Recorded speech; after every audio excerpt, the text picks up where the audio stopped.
You guys have asked for it, so we are delivering. We are talking about the Strongman Champions League. They've had 2 competitions this year. We're talking about Holland, just happened this weekend. Let's get into the results.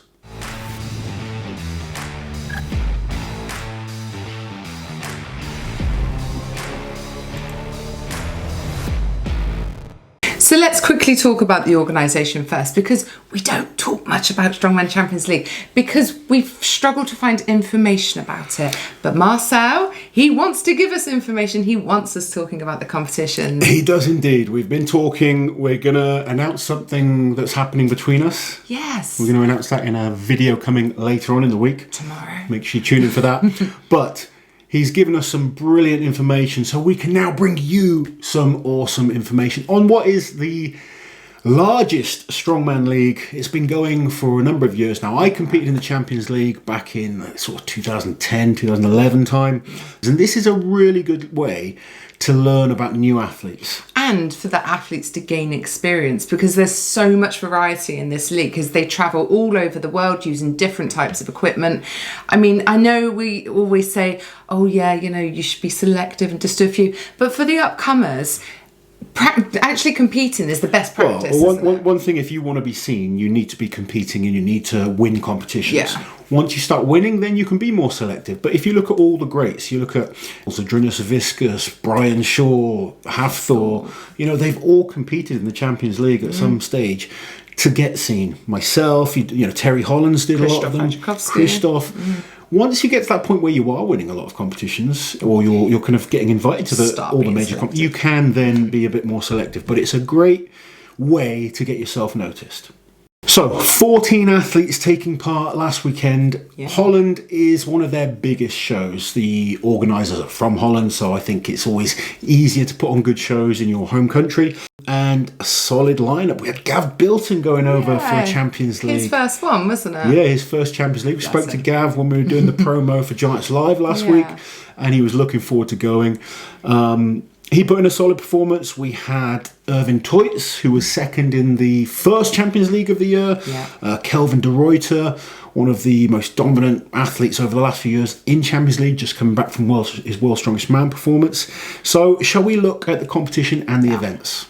So the first event was the truck puller, and this is an event we often see at the Champions League. We see it at World's Strongest Man. It's not an event we see that often at Giants Live shows, but truck pulling is staple strongman. I love it. And the huge local man, Kelvin de Ruyter, starting off the competition exactly how he wanted to, taking the win on this event, 32.72 seconds, pulling the truck across the finish line. He is basic. What pulls trucks?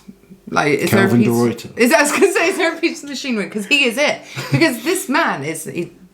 I mean, we haven't seen him go up. I'd like to see him go up against like a fit and healthy Mateusz or someone. But we know he has beaten a prime Brian Shaw and Terry Hollands, who were two of the best truck pullers. Exactly. You know, when there's a truck pull, Kelvin is winning it.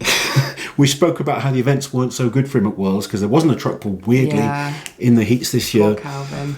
He would have loved there to have been, but bloke's built like a truck. He is a big, powerful man, and he started the competition blisteringly, winning the truck pull. Second place was Dennis Kohlruss. Dennis Kohlruss from Germany. We often hear about him not getting invited to some shows. He's done his Champions League, and a solid performance in the truck pull here.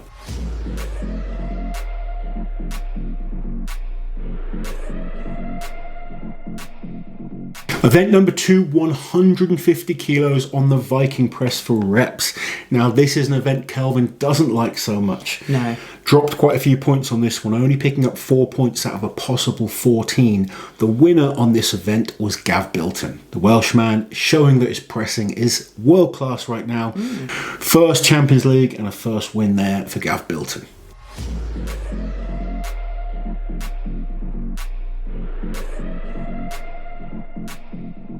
So the next event then, another classic strongman, was the Hercules Hold.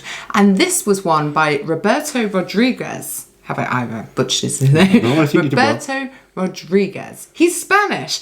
We don't get many strongmen from Spain. I have to practice more. You will. Roberto's done a few Champions Leagues before, and this was by far his best overall placing. And he beat Sean O'Hagan on this event. And Sean has proven he's got one of the best grips around. Sean is a giant. He must have some of the biggest hands around. Big, huge hands. 2.12 It would be cool to see someone like Sean go up against, or even Roberto as well, go up against the likes of Mark Felix, see how they would compare against those guys. Because we get a lot of questions, why is Sean not invited? He does the Champions League, you know, and he just needs to place higher. That's what he needs to do, is to get those invites to those big competitions. And we do see, like, guys come through from Strongman Champions League. Ivers is a great example. Was it 2019 he became the champion? I think it was 2019.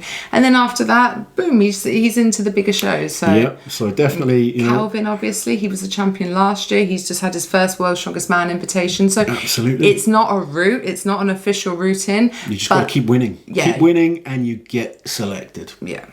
But Rodriguez here, this is a big performance from him. You know, he doesn't normally place top 5 in these type of shows. He's performed solidly. We'll go on about the overall in a second, but taking a win on the Hercules Hold, that's big, big points.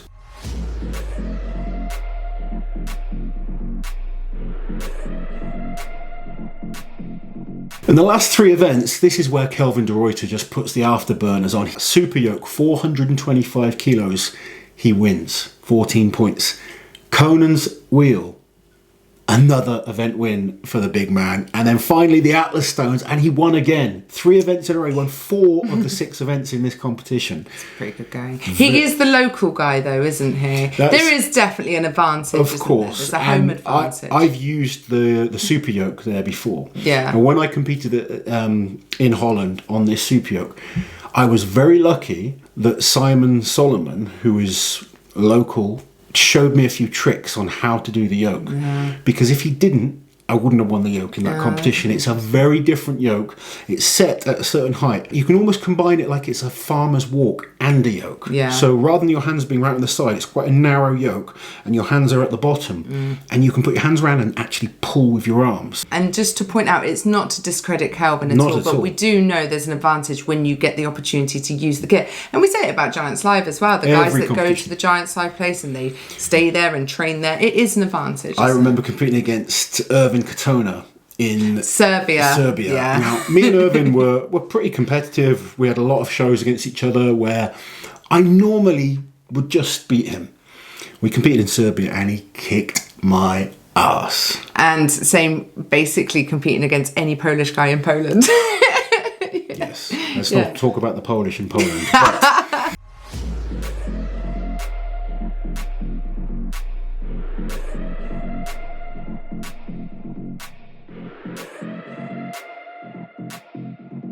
I mean, Kelvin de Ruyter, really worthy winner of this. But the one that really impressed me was Rodriguez. Yeah. Second place overall. He was very consistent in his performances. Took an event win. He was picking up 11 points on the truck pull.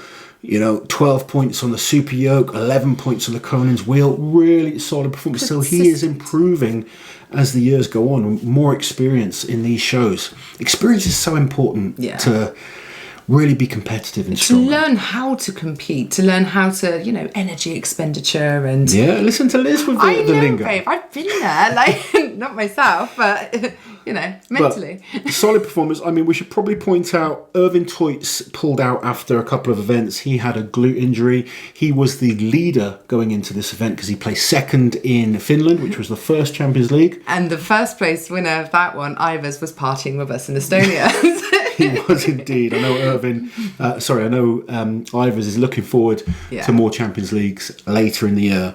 But there you have it. Kelvin de Ruyter dominating in Holland, winning another Champions League. So it transpires that there are actually a surprising amount of ways to follow Strongman Champions League results. Ways that we didn't know existed until Marcel told us. And we're like, oh, sorry, Marcel, we didn't know about any of this. People need to know. It's fine being there, but we need to know about it. Yes. So we're going to leave all of those details in the description of this video below. So that's including links to actually watch online, how you can watch through your smart TV, and also how you can follow the scores live.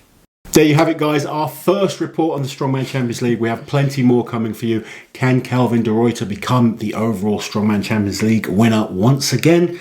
Will Ivers come back and stop him? There's going to be a few big battles. And there is a big Champions League happening in my home county of Gloucestershire. More on that to come very, very soon. Make sure you tune in to find out what's happening there.